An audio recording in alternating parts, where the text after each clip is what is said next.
और सबसे पहले डॉक्टर प्रवीण, मैं आपके साथ ही शुरुआत कर लेता हूं। थर्ड वेव को लेकर ये कहा जा रहा है कि आने वाली है, हालांकि सेकेंड वेव में ये भी एक अच्छी बात आई है कि रिकवरी पेशेंट जो है ज्यादा हो रही है। तो क्या हम एंड डिक्लाइन की तरफ चल रहे हैं सेकेंड वेव में, ये माना जाए अब, या फिर नहीं? ये 1-2 दिन के डेटा हो सकते हैं, अभी थोड़ा इंतजार करना चाहिए हमें। देखिए, वेरी इंपॉर्टेंट जो आपने बात कही कि भाई सेकेंड वेव क्या खत्म हो गई है या खत्म हो रही है, और क्या थर्ड वेव आने वाली। पहली चीज जान लीजिए कि सेकेंड वेव अभी खत्म नहीं हुई है, और सेकेंड वेव में अभी भी बहुत ज़्यादा इंटेंसिटी है। हाँ, ये बात ज़रूर है कि पिछले 2-3 दिनों से करीब 10 से 15% के पेशेंट्स कम हुए हैं, लेकिन इस बार जो पेशेंट्स हैं उनको बहुत ज़्यादा पेशेंट्स को आईसीयू की ज़रूरत पड़ रही है। तो जैसे कि हम लोग अपने हॉस्पिटल में ही देख रहे हैं कि कम से कम दुगना आईसीयू नंबर ऑफ पेशेंट्स हमारे पास एकत्रित हैं, और बहुत जगह से कॉल्स आ रही हैं कि भाई आईसीयू बेड चाहिए। यानी कि इस बार की बीमारी ज़्यादा इंटेंस है, ज़्यादा सीवियर है, और इसमें जनरली एक हफ्ते के बाद सिवियरिटी ज़्यादा बढ़ रही है, जिसमें कि एकदम से ऑक्सीजन ड्रॉप कर रहा है। और कुछ पेशेंट्स को एक्मो, एक नई मशीन है जो कि ज़रूरत पड़ रही है काफ़ी पेशेंट्स को, और एक्मो की काफ़ी सीरियस कमी है इस टाइम पे अपने देश में, जिसकी वजह से बहुत सारे पेशेंट जिनको ऑक्सीजन वेंटिलेटर से भी नहीं पूरी हो रही है उनको एक्मो लगाते हैं। तो वो एक्मो अभी बहुत से लोगों को ज़रूरत पड़ रही है। और दूसरी चीज़ ये है कि जो तीसरी वेव की बात चल रही है वो ज़रूर आएगी। देखिए, ये इनएविटेबल है, ये एक लाइफ साइकिल है।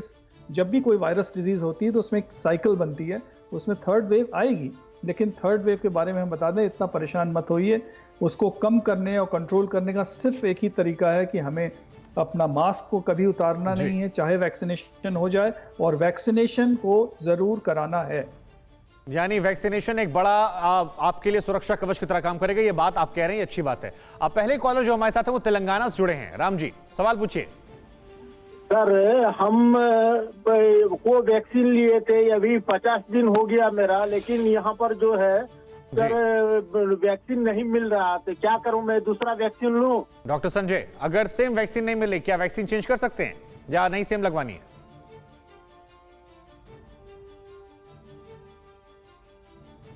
डॉक्टर संजय, आपके ऑडियो में शायद थोड़ा इश्यू हो रहा है, ये सवाल जी। डॉक्टर संजय, आपका ऑडियो शायद म्यूट हो गया, आप उसे अनम्यूट कर दीजिए ताकि आपकी आवाज जो दर्शकों तक पहुंचे। जी जी बोलिए sir. Audible? Yes sir, yes sir. देखिए जहां तक वैक्सीन को चेंज करने की बात है, अभी तक ऐसा रिकमेंडेशन नहीं है। हालांकि यूरोप में कुछ कंट्रीज ने 2 तरह के वैक्सीन लगाए हैं और उन्होंने कुछ पॉजिटिव ट्रेंड बताए हैं, लेकिन अभी तक हिंदुस्तान में ऐसा कोई रिकमेंडेशन नहीं आई है। लिहाजा इनको वही वैक्सीन लगाना चाहिए, और अगर हफ्ता 10 दिन लेट होते हैं तो ये बहुत बड़ा इशू नहीं है। जी ठीक है, ये बड़ी बात है कि अगर वैक्सीनेशन में थोड़ा सा डिले होता है तो आप बहुत ज्यादा पैनिक मत कीजिए। पवन हमारे साथ जुड़ रहे हैं, अगले कॉलर हरियाणा से। पवन जी, सवाल पूछिए। सवाल ये है, क्या मेरी उम्र है 44 जी, मैं क्या वैक्सीन लगवा लूं, कोई उससे बुखार वगैरह तो नहीं होगा सर? ये तो हर इंसान को रिकमेंड कर रहे हैं वैक्सीन लगवाएं हम।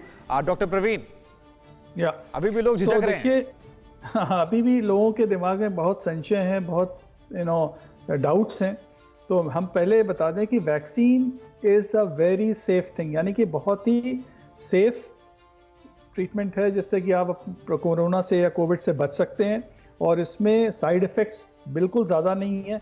किसी किसी को ज़रूर फीवर आ सकता है जो किसी भी वैक्सीनेशन में होता है, या लोकल साइट जहाँ पे आप कोई इंजेक्शन लगाते हैं वहाँ थोड़ी देर के लिए पेन रह सकता है, फॉर फ्यू आवर्स और for 1 day, that's all.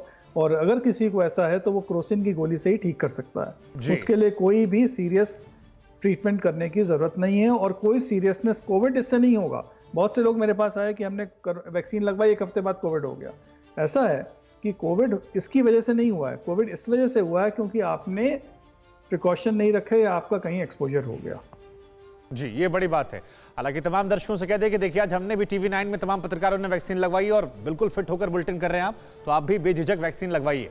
Om Prakash ji हमारे अगले कॉलर हैं लखनऊ से। ओम प्रकाश जी, सवाल पूछिए। फर्स्ट वैक्सीन लगवा लिया, लेकिन हमारी 5-6 दिन से स्मेल नाक से बिल्कुल नहीं आ रही है सर, स्मेल नहीं ले पा रहे, कुछ भी नहीं पता लग रहा। डॉक्टर संजय, ये भी शायद एक्सपोजर उनको मिला है कोरोना का। देखिए, स्मेल का जहां तक बात है, कोई भी वायरल इन्फेक्शन जो आपके नाक को अफेक्ट करता है उसमें सब में स्मेल जा सकती है। ऐसा जरूरी नहीं है कि स्मेल चली गई तो वो कोरोना ही है, नंबर 1।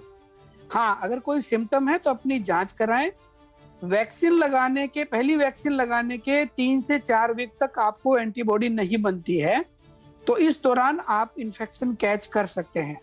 वैक्सीन अगर लगा है तो उसके बावजूद आपको कोविड एप्रोप्रिएट बिहेवियर रखना होगा, जिससे आप इन्फेक्शन से बचें।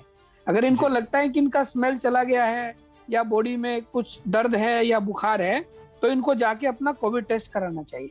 ये आपने बड़ी बात की, इस पर मैं आपसे आगे भी जानकारियां लूंगा कि वैक्सीन लगवाने के बाद स्पेशल सावधानियां क्यों बरतें, क्योंकि कई ये 2-3 दिन कितने क्रूशियल होते हैं अगले। रवि हमारे साथ जुड़े हैं दिल्ली से, रवि का सवाल लेते हैं, उसके बाद ये जवाब भी ले लेंगे। जी रवि।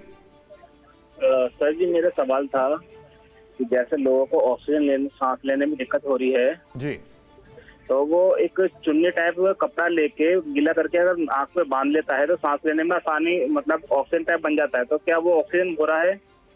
नहीं, ऐसे तमाम चीजें आती हैं जानकारियां। डॉक्टर प्रवीण, क्या ऐसे जानकारियों को आप क्या कहेंगे, कैसे टैकल करेंगे? भाई देखिए, ये सारी चीज़ें जो हैं ये एकदम गलत हैं और बेबुनियादी हैं। इसका कोई बेसिस नहीं है कि अगर आप पानी डाल लेंगे तो पानी से सिर्फ हवा ठंडी हो जाती है जो आप सांस ले रहे हैं, अदरवाइज उसमें कोई भी फ़र्क नहीं पड़ेगा, ऑक्सीजन लेवल नहीं बढ़ेगा उसका। तो अगर किसी को ऑक्सीजन की ज़रूरत है तो ज़रूर उसके लिए ऑक्सीजन, मतलब जो सिलेंडर्स होते हैं या कॉन्सेंट्रेटर्स आ गए हैं आजकल, उसका इस्तेमाल कर सकते हैं, बट ये पानी डाल के इसमें ऑक्सीजन बढ़ने वाली नहीं। जी, और ऐसे किसी भी जानकारी को किसी भी सोशल मीडिया प्लेटफॉर्म पर आप ना बहुत ज्यादा सीरियसली मत पढ़ें और ना उससे फॉरवर्ड करें ताकि और लोग इससे भ्रमित हों। अड़ी सोमवार से शुक्रवार शाम 6 बजे सिर्फ TV9 भारतवर्ष पर।